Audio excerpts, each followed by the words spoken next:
তারপর আমরা বাস্তব সংখ্যার আর্গুমেন্ট এবং হচ্ছে বাস্তব সংখ্যার মডুলাস বের করার চেষ্টা করব। মডুলাস ও আর্গুমেন্ট নির্ণয় করব।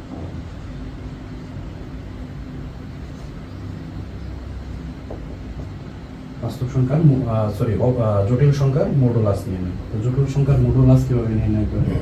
তো আমরা 3 + 2y, এটা একটা জটিল সংখ্যা। তো এই 3 + 2y এর যদি আমরা মডুলাস নির্ণয় করতে যাই, তাহলে সেটার মডুলাস হয় যে এই আমরা x প্লাস, এটাকে যদি আমরা x প্লাস i এর সাথে তুলনা করি, সেই জায়গায় x এর ভ্যালু হচ্ছে 3 আর y এর ভ্যালু হচ্ছে 2। সেক্ষেত্রে x এর ভ্যালু হচ্ছে 3, y এর ভ্যালু হচ্ছে 2। তো এই ক্ষেত্রে মডুলাস নির্ণয়ের সূত্র হচ্ছে মডুলাস √x², বাস্তব অংশ বর্গ এবং অবাস্তব অংশের সহগের বর্গের যোগফলের √। তাহলে আমরা সেটা দ্বারা কি নির্ণয় করা যায়? মডুলাস নির্ণয় করা যায়। তাহলে এই যে জটিল সংখ্যা আছে, সেই জটিল সংখ্যার মডুলাস কত হয়? জটিল সংখ্যার মডুলাস হয় 3² + 2²। তার মানে হচ্ছে 9 + 4। 9 + 4 মানে হচ্ছে √13। তাহলে এটা মডুলাস হচ্ছে √13। তো এইভাবে আমরা সবগুলো বাস্তব সংখ্যারই কি মডুলাস বের করতে পারি। তো আমরা হচ্ছে এখন একটু দেখব যে আর্গুমেন্ট কিভাবে বের করে। আর্গন চিত্র বা তাদের যে চতুর্ভাগ অনুযায়ী বিভিন্ন আর্গন চিত্র আছে, সেই অনুযায়ী কি হবে আমরা বের করব যে আর্গুমেন্ট নির্ণয় করা। তো এই জায়গায় আমরা জটিল সংখ্যার যে আর্গন চিত্র হয়, সেটার x অক্ষে থাকে বাস্তব অংশ এবং y অক্ষ বলতে আমাদের কার্টেসীয় স্থানাঙ্কে যে y অক্ষ, সেই বরাবর থাকে অবাস্তব অংশ। তো বাস্তব অংশ থাকে x অক্ষ বরাবর, অবাস্তব অংশ থাকে y অক্ষ বরাবর, বা হচ্ছে আমাদের যে খুঁটি বরাবর কার্টেসীয় স্থানাঙ্কে। তো সেই জায়গায় আমরা যদি একটা জটিল সংখ্যা লিখি 3 + 2y, এই যে একটা জটিল সংখ্যার কাঠামো, এই জটিল সংখ্যা কাঠামো এই প্রথম ভাগ হচ্ছে বাস্তব অংশ। তো এই বাস্তব অংশ কোথায় আসবে? বাস্তব অংশ এই যে বরাবর আসবে। তাহলে 1 2 3, এই এতটুকু আসবে। আর এই জায়গায় এই 2y অংশ, সেটা হচ্ছে কাল্পনিক অংশ বা অবাস্তব অংশ, সেটা কি প্লাস পজিটিভ, সেই জন্য উপরে আসছে। এই জায়গায় প্লাস, সেই জন্য ডান পাশে আসছে। আর যদি নেগেটিভ থাকতো তাহলে সেটা বাম পাশে আসতো, সেটা নিচে আসতো। তো সেক্ষেত্রে সেটা হচ্ছে 2y। তো আমরা যদি এই জায়গায় এই যে বিন্দুটা, এই কোঅর্ডিনেটটা, এই জায়গায় হচ্ছে 3 + 2y। তাহলে এই যে আর্গন চিত্র, এই আর্গন চিত্রে এই জটিল সংখ্যার অস্তিত্ব হচ্ছে এই জায়গায়। তাহলে এগুলো আমরা মডুলাস নির্ণয় শিখলাম। মডুলাস নির্ণয় ছিল কি? যে √, বাস্তব অংশের বর্গ প্লাস অবাস্তব অংশের বর্গ, এবং এই বর্গের যোগফলকে আমরা রুট করলে মডুলাস পাইলাম। তো আমরা এই জায়গায় হচ্ছে আর্গুমেন্ট নির্ণয় করব এবং বিভিন্ন কেসে বিভিন্ন আর্গুমেন্ট নির্ণয় করব। তো সেই ক্ষেত্রে হচ্ছে সেক্ষেত্রে আমরা আর্গুমেন্ট নির্ণয়ের ক্ষেত্রে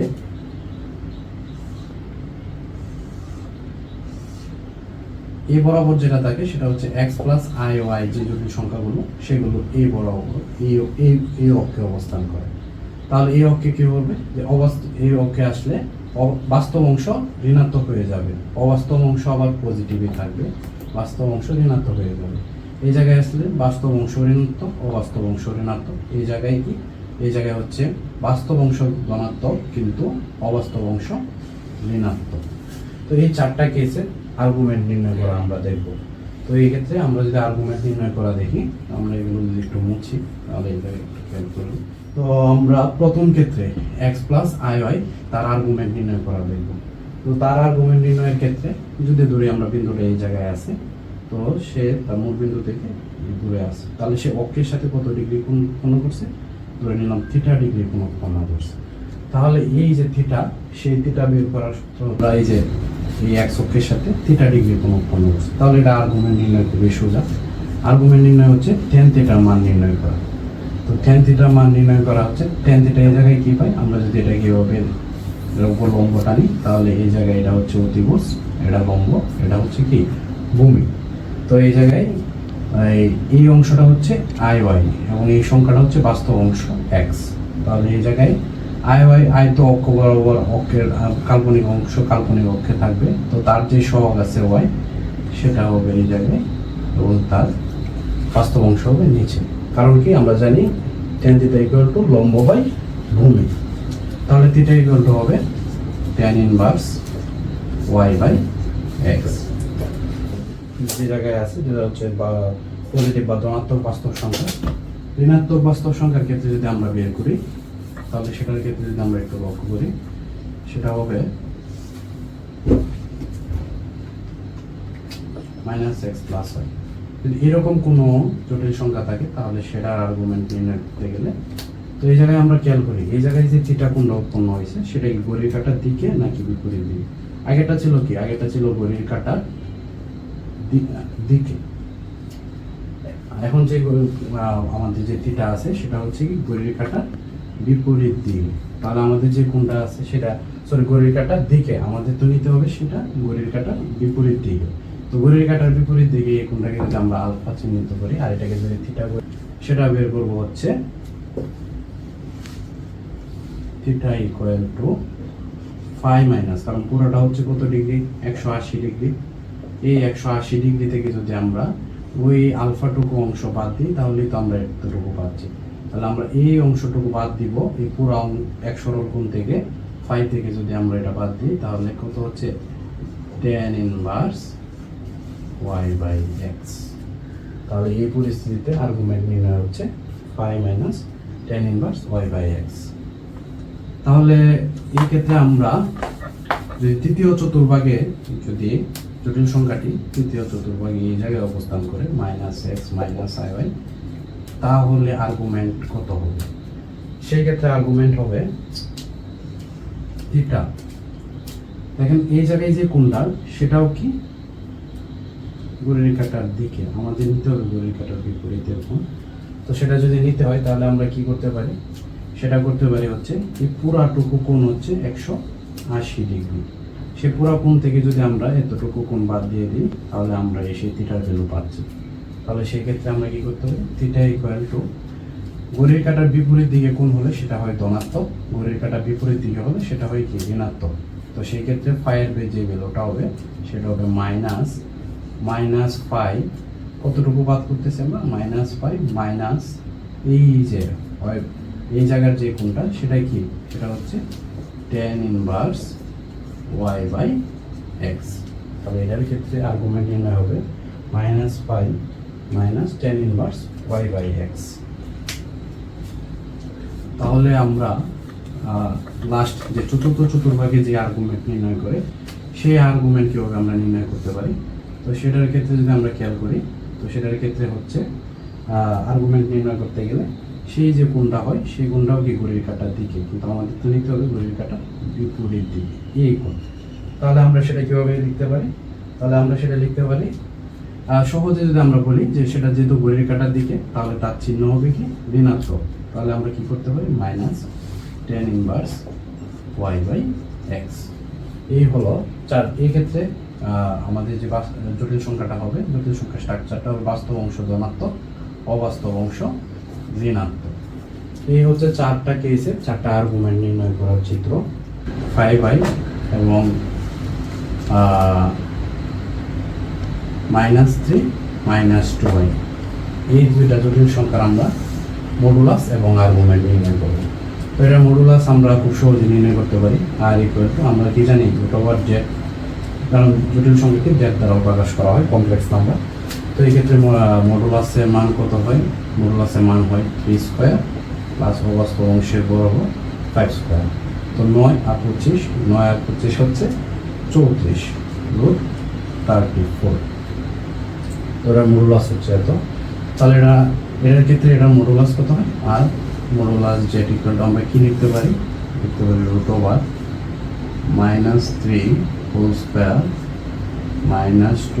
-2 সরি এটা হবে প্লাস, মাঝখানে চিহ্নটা হবে প্লাস। তাহলে এটার ভ্যালু হচ্ছে 9 + 4, 9 আর 4 30। তো আমরা খুব সহজে মডুলাস বের করতে পারছি, কিন্তু আর্গুমেন্ট নির্ণয় করাটা একটু ঝামেলা মনে হয়, কিন্তু আর্গুমেন্ট নির্ণয় করা খুব সোজা। সেই ক্ষেত্রে আমাদেরকে আগে একটু দেখতে হবে যে আর্গুমেন্ট নির্ণয় করার ক্ষেত্রে আমাদের বুঝতে হবে যে আর্গন চিত্রে জটিল সংখ্যাগুলো কোথায় অবস্থান। এটা আর্গন চিত্রে আমরা দেখতেছি বাস্তব অংশ পজিটিভ, অবাস্তব অংশ পজিটিভ, তাহলে সে আর গুণ চিত্রে এই চতুর্ভাগে অবস্থান করে। আর এটার ক্ষেত্রে আমরা যদি আর গুণ চিত্র কল্পনা করি, তাহলে এই জায়গায় বাস্তব অংশ ঋণাত্মক, অবাস্তব অংশ ঋণাত্মক, তাহলে এই বরাবর আসবে 1 2 3, কারণ ঋণাত্মক হওয়ার কারণে অবাস্তব অংশ ঋণাত্মক, সেটা আসবে নিচ বরাবর 1 2। তাহলে আমরা যদি দেখি সেটা হচ্ছে ঠিক এই বরাবর, এই বিন্দু বরাবর হচ্ছে তার অবস্থান। তাহলে আমরা যদি খেয়াল করি সেটা তৃতীয় চতুর্ভাগে করতেছে। তো সেই ক্ষেত্রে এটার আর্গন চিত্র আমরা যদি একটু আগে যে সূত্রগুলো দেখলাম, তো থিটা, এটার ক্ষেত্রে থিটার ভ্যালু কোথায় হয়, এইদিকে। তো এই ক্ষেত্রে আমরা এটা খুব সহজ, যে tan inverse y by x হচ্ছে এই জটিল সংখ্যা আর্গুমেন্ট। তাহলে সেই ক্ষেত্রে tan ইনভার্স y এর ভ্যালু হচ্ছে জটিল অংশের সহগ 5 এবং বাস্তব অংশ x 3। আর এই ক্ষেত্রে এটার আর্গুমেন্ট হচ্ছে theta equal two tan inverse অবাস্তব অংশের সহগ কত। এটা তো এভাবে করা যাবে না, এটা এভাবে করা যাবে না। কেন করা যাবে না? কারণ চতুর্ভাগ প্রথম চতুর্ভাগের ক্ষেত্রে সূত্র ছিল এটা, কিন্তু তৃতীয় চতুর্ভাগের ক্ষেত্রে আমাদের যে বাস্তব জটিল সংখ্যাটা এই যে কোণ করছে কার সাথে, এই যে x অক্ষ, এই x অক্ষের সাথে কোণ করছে। তো এই কোণ তো ঘড়ির কাঁটার দিকের কোণ, আমাদের দরকার হচ্ছে ঘড়ির কাঁটার বিপরীত। তো আমরা যদি সেই কোণটা বের করতে চাই, তাহলে সেটা কিভাবে করতে পারি? সেটা হচ্ছে আমরা ওই যে ঋণাত্মক দিকে এক সরল কোণ আছে, সেই ঋণাত্মক দিকে যে এক সরল কোণ বা ফাই, সেটা থেকে হচ্ছে আমরা যদি এই এতটুকু অংশ বিয়োগ করে দিই, তাহলে আমরা কি পাবো? আমরা থিটার ভ্যালু পেয়ে যাব। তাহলে minus pi minus tan inverse y by x, তাহলে সেটা হচ্ছে minus pi minus tan inverse -2 by -3। এটা আর্গুমেন্ট হবে। তো আমরা দেখলাম যে জটিল সংখ্যা থেকে কীভাবে মডুলাস এবং কীভাবে আর্গুমেন্ট নির্ণয় করতে হয়। তো আমরা এখন হচ্ছে জটিল সংখ্যার বর্গ, জটিল সংখ্যার সরল এবং জটিল সংখ্যার বর্গমূল কীভাবে নির্ণয় করে, এটা দেখার মাধ্যমে আমরা আমাদের ক্লাস শেষ করব। তো জটিল সংখ্যার সরল করার ক্ষেত্রে আমাদের প্রিভিয়াস ইয়ারের একটা কোয়েশ্চেন আছে, যে চাকরি পরীক্ষায় আসছিল, সেটা হচ্ছে 3 + 4i 3 - i। তো এই যে আমাদের যে রাশিটা আছে, এই জায়গায় যে রাশিটা আছে, সেটা সরল কার মতো না, এক্সাক্ট যে সরল রেখা জটিল সংখ্যার যে স্ট্রাকচারটা x + i, সেই স্ট্রাকচারে নাই। তো আমাদের হচ্ছে সেই স্ট্রাকচারে নিতে হবে। তো সেই স্ট্রাকচারে নিতে গেলে আমরা কি করতে পারি? এই ক্ষেত্রে খেয়াল করতে হবে অনুবন্ধী জটিল সংখ্যা,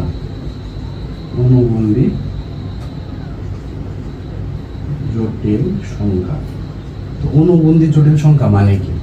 আমরা বীজগণিতে অঙ্ক করছি যে x + y, তো আমরা যখন x + y এই জায়গায় নিচে হচ্ছে x, তো সেক্ষেত্রে এগুলো যখন আমরা অঙ্ক করছি বা হচ্ছে এরকম x + y বা হচ্ছে x - y এরকম করে যখন ছিল, তো সেগুলোকে আমরা অঙ্ক করার ক্ষেত্রে আমরা এগুলো অনুবন্ধী সংখ্যা দ্বারা x - y ধরলাম।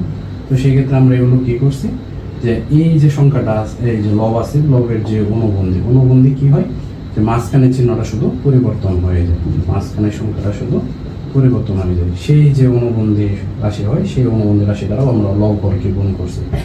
ঠিক সেম এই জায়গায়ও জটিল সংখ্যা এবং জটিল সংখ্যার অনুবন্ধী কি হয়, যে অবাস্তব অংশ যে আছে, অবাস্তব অংশের আগের চিহ্ন যদি আমরা পরিবর্তন করে দিই, তাহলে সেটা অনুবন্ধী জটিল সংখ্যা হয়ে যায়। তাহলে এই জটিল সংখ্যার অনুবন্ধী জটিল সংখ্যা কি হবে? x - iy। এই জটিল সংখ্যার অনুবন্ধী জটিল সংখ্যা হবে x - iy। তাহলে সেক্ষেত্রে সরল যদি আমরা করি, তাহলে তো খুব সোজা, যে 3 - iy। তো আমরা নর্মালি অঙ্কগুলো করার ক্ষেত্রে, সরল করার ক্ষেত্রে হরের যে অনুবন্ধী আছে তার দ্বারা আমরা গুণ করি। তো হরের যে অনুবন্ধী হয় সেটা হয় 3 - i। তো এটার অনুবন্ধী কত হবে? 3 + i। তো আমরা হরকেও 3 + i এবং লবকেও সেই 3 - i এর অনুবন্ধী 3 + i দ্বারা গুণ করব। তো উপরে নিচে গুণ করার কারণে এই জায়গায় কোনো রাশি কোনো পরিবর্তন হয় না, কারণ এই জায়গায় এটা কাটাকাটি যাচ্ছে। তো সেই ক্ষেত্রে আমরা যদি এখন কি করতে পারি, এই বাস্তব অজটিল সংখ্যাগুলো গুণ আকারে আছে, তো আমরা সেগুলো গুণ করে দিতে পারি।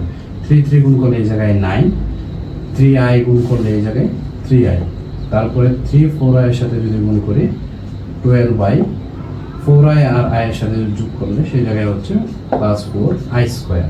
নিচেরটা যদি আমরা গুণ করি তো এটা a plus b into a minus b এই সূত্র করতেছে। তাহলে আমরা এটাকে কি লিখতে পারি, 3 স্কোয়ার মানে কি, 3 স্কোয়ার মানে আমরা এই জায়গায় 9 লিখতে পারি মাইনাস i স্কোয়ার।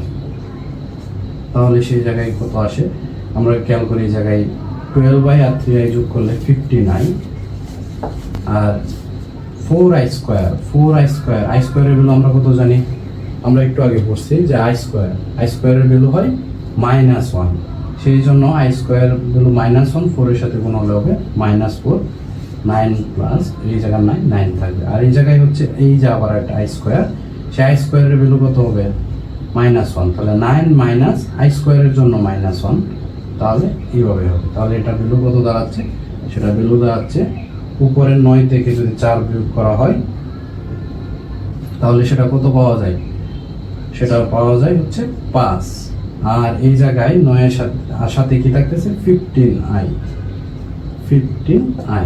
আর নিচে এই মাইনাসে প্লাস, তাহলে 9 + 1 মানে 10।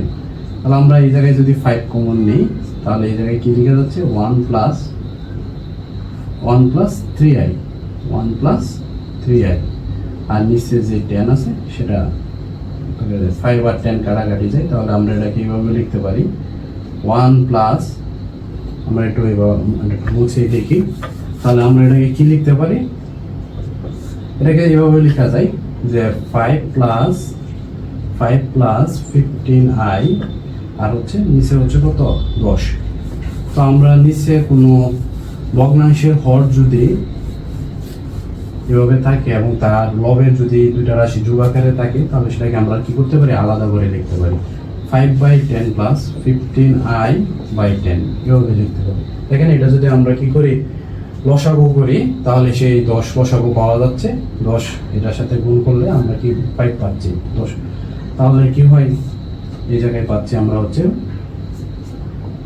হাফ, আর এই জায়গায় পাচ্ছি হচ্ছে আমরা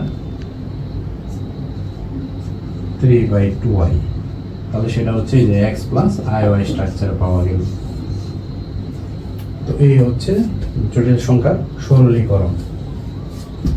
তো লাস্ট যে নিয়ম সেটা হচ্ছে জটিল সংখ্যার বর্গমূল কিভাবে বের করতে হয় সেটা আমরা একটু দেখব, যে জটিল সংখ্যার বর্গমূল, বোর্ড খুলে গেল। জটিল সংখ্যার বর্গমূল যদি নির্ণয় করতে হয়, বর্গমূল করা মানে হচ্ছে জটিল সংখ্যার বর্গমূল নির্ণয় করা। তো আমরা একটা জটিল সংখ্যা লিখলাম, যে জটিল সংখ্যার বর্গমূল নির্ণয় করতে যাচ্ছি, -7 প্লাস 24i, এই একটা জটিল সংখ্যা বললো এই জটিল সংখ্যা বর্গমূল বের করো। তাহলে আমরা সেটা কিভাবে করবো, সেটাকে আমরা বর্গমূল করা মানে কি, রুট ওভারের ভিতরে নেওয়া, রুট করা, বর্গমূল করা। তাহলে বর্গমূল চিহ্ন দিলাম। তো এই ক্ষেত্রে আমরা একটু বুদ্ধি প্রয়োগ করতে পারি, যেহেতু রুট আছে, রুট উঠানোর একমাত্র উপায় হচ্ছে একটা স্কোয়ার আনতে হবে। তো আমরা এই রাশিটাকে যদি একটা স্কোয়ারের রাশিতে রূপান্তর করতে পারি তাহলে রুট আর স্কোয়ার কাটা যাবে, তাহলে অঙ্কটা ইজিলি সলভ হয়। তাহলে আমরা যদি এটা একটু খেয়াল করি, আমরা এই 24টাকে আগে সুন্দর করে বানানোর চেষ্টা করি। তো আমরা স্কোয়ার আনতে গেলে আমরা কোন সূত্রগুলো ইউজ করি, a + b হোল স্কোয়ার বা a - b হোল স্কোয়ার, এই সূত্রগুলো ইউজ। তো আমরা এই a + b হোল স্কোয়ারের সূত্রটা আমরা এই জায়গায় প্রয়োগ করব। তো আমরা যদি এই a + b হোল স্কোয়ারের মতো করতে চাই তাহলে a + b হোল স্কোয়ারের সূত্রটা কেমন, a square plus 2ab plus b square. তো এই 2ab স্ট্রাকচারে আমরা এটাকে 24টাকে বানানোর চেষ্টা করি, তাহলে কি হবে, 24টাকে 2ab আকারে স্ট্রাকচারে বানালে প্রথমে আসে 2, তারপরে আসবে a বাবদ আমরা কত দিব। তো আমরা এটা 2 দ্বারা এটারে ভাগ করলে থাকতেছে কত, 12। তো আমরা হচ্ছে 12 যদি বানাইতে যাই তাহলে কত হইতে পারে, 3 × 4, তাহলে 3 × 4 = 12, 12 × 2 = 24 মিলতেছে, কিন্তু আই নাই। তো আমরা কার পাশে আই দিব সেটা হচ্ছে বিষয়। তো আমরা এই জায়গায় আগে লিখি যে 3 স্কোয়ার দিলাম, স্কোয়ার বানানোর জন্য 3 স্কোয়ার দিলাম, আর 4 স্কোয়ার দিলাম এই পাশে। কিন্তু কথা হচ্ছে এই জায়গায় তো কোনো ক্ষেত্রে আমরা আই ব্যবহার করলাম না।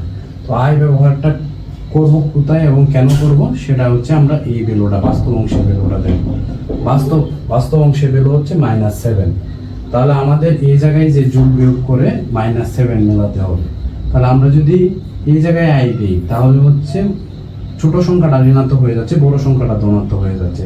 কিন্তু আমাদের আছে এই জায়গায় ঋণাত্মক, সেই জন্য ছোট সংখ্যাটা ধনাত্মক করতে হবে এবং বড় সংখ্যাটা ঋণাত্মক বানাতে হবে। তো বড় সংখ্যাটা ঋণাত্মক বানানোর জন্য আমরা ওর সাথে আই যোগ করলাম, 4i whole square, 4i whole square, আর এই 4 এর পাশে এই জায়গায় আই দিলাম। তো এই জায়গায় 3 4 12, 12 দুগুণে 24, 24 আর এই জায়গায় 4i স্কোয়ার। তাহলে 4i স্কোয়ার হলে এই জায়গায় আমরা কত হয়, 4i স্কোয়ার মানে কি 16i স্কোয়ার। দেখেন 16i স্কোয়ার মানে কি, i স্কোয়ারের ভ্যালু আমরা জানি -1, i স্কোয়ারের ভ্যালু -1। তো -1 দ্বারা 16 গুণ হলে সেটার ভ্যালু হচ্ছে কত, -16। তাহলে 4i স্কোয়ারের ভ্যালু হচ্ছে -16, আর এই জায়গায় 3 স্কোয়ারের ভ্যালু হচ্ছে কত, 9। তো -16 থেকে যদি 9 আমরা বিয়োগ দিই তাহলে কত থাকতেছে, -7।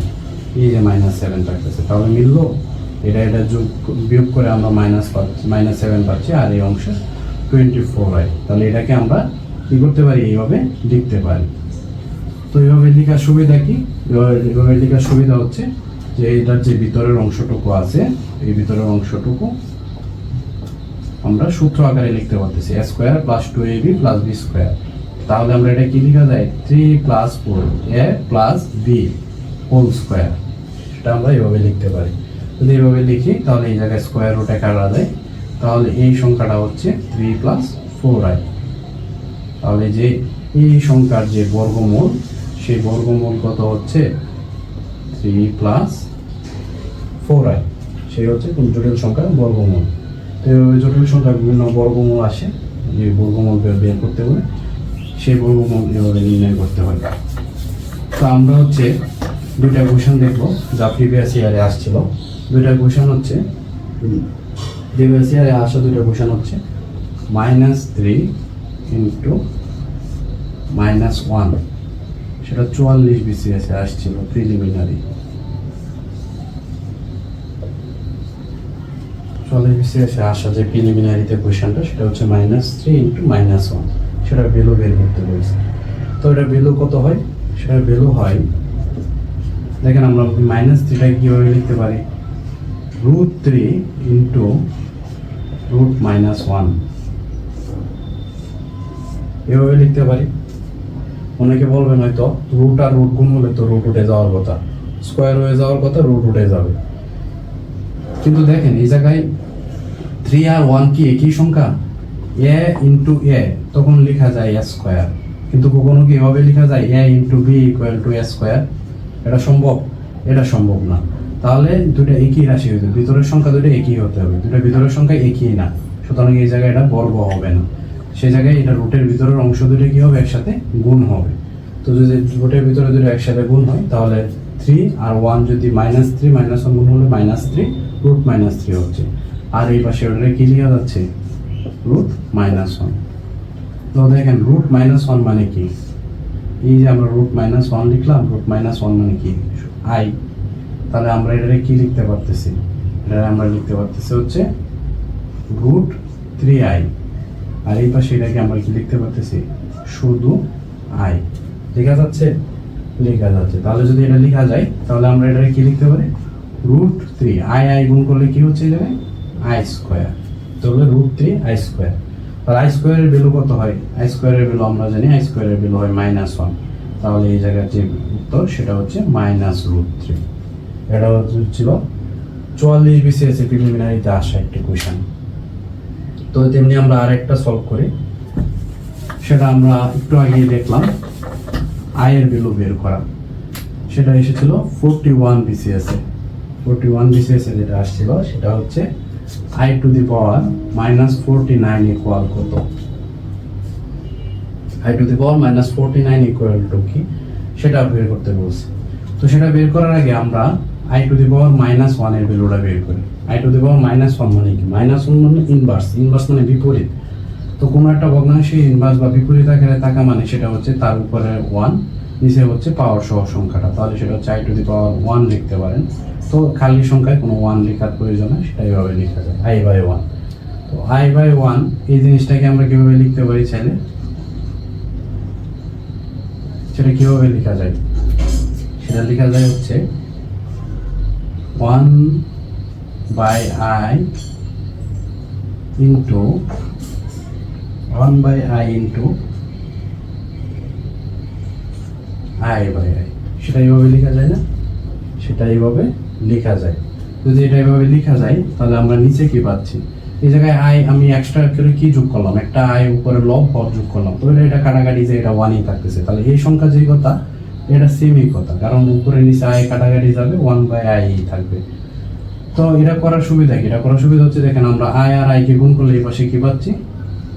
আই স্কোয়ার, আর উপরে পাচ্ছি শুধু আই। তো আই স্কোয়ারের ভ্যালু কিন্তু আমরা জানি, আই স্কোয়ারের ভ্যালু জানি কত? Minus one. তো আমরা জানি কোনো ভগ্নাংশের হর যদি মাইনাস হয় তাহলে ভগ্নাংশটা ঋণাত্মক হয়, তাহলে সেটার মান কত হবে? Minus I. তাহলে আই ইনভার্সের ভ্যালু কত হচ্ছে? আই ইনভার্সের ভ্যালু হচ্ছে মাইনাস আই। এই আই স্কোয়ারের ভ্যালু মাইনাস ওয়ান এইটাকে ঋণাত্মক করে দেবে। তাহলে আমরা I to the power 41 BCS এর যে ইকুয়েশনটা সেটা আমরা বের করব। তো সেটা বের করার ক্ষেত্রে আমরা একটু খেয়াল করি কি হবে সেটা। 1 বাই আই টু দি পাওয়ার 49 লিখতে পারি। কেন? কারণ বিপরীতকরণ প্রক্রিয়ার নামই হচ্ছে ইনভার্স করা, মানে ইনভার্স আকারে আছে, সেটাকে আমরা এইভাবে লিখতে পারি 1 বাই 49। তাহলে 1 বাই 49 লিখতে পারলে আমরা এটাকে কি করতে পারবো? আমরা জানি যে আই এর যে ঘাত আছে সেটা কত দ্বারা বিভাজ্য?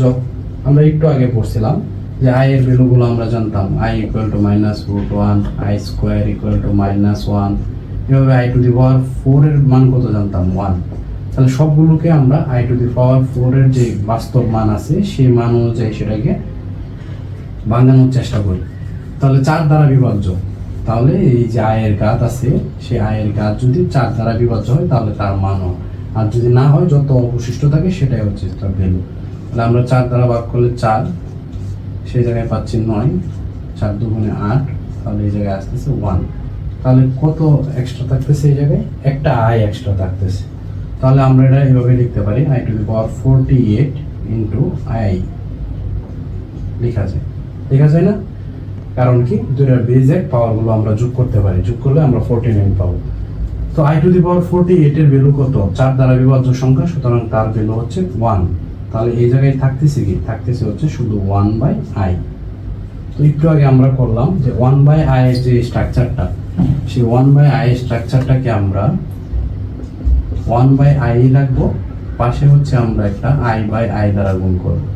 এটা আই বাই আই দ্বারা গুণ করার কারণে এটা 1 থাকবে, এটা কোনো পরিবর্তন হবে না, যে সংখ্যাটা আছে সেই সংখ্যাটাই থেকে যাবে। তার মানে কি নিচে কি থাকবে? আই স্কোয়ার, আর উপরে হবে শুধু আই। এই আই স্কোয়ারের ভ্যালু আমরা জানি কত? মাইনাস 1। তাহলে সেটার ভ্যালু কত হচ্ছে? Minus 1, sorry minus I. তাহলে এটার ভ্যালু কত পাচ্ছি? I to the power minus 49 এর ভ্যালু পাচ্ছি মাইনাস আই, সেটা আসছিল 41 বিসিএস। তো খুবই সহজ, জটিল সংখ্যা আমরা কনসেপ্টগুলো ক্লিয়ার রাখবো, তাহলে আমরা এগুলো আশা করি বুঝতে পারবো। ধন্যবাদ আপনাদেরকে। যদি আমাদের ভিডিওতে আপনারা কোনোভাবে কোনো কিছু উপকৃত হন আমাদের ভিডিওর মাধ্যমে, যদি আপনাদের কোনো কনসেপ্ট ক্লিয়ার হয়ে থাকে তাহলে অবশ্যই আমাদেরকে লাইক করবেন, কমেন্ট করবেন, আর পেজটিতে কাইন্ডলি ফলো করবেন।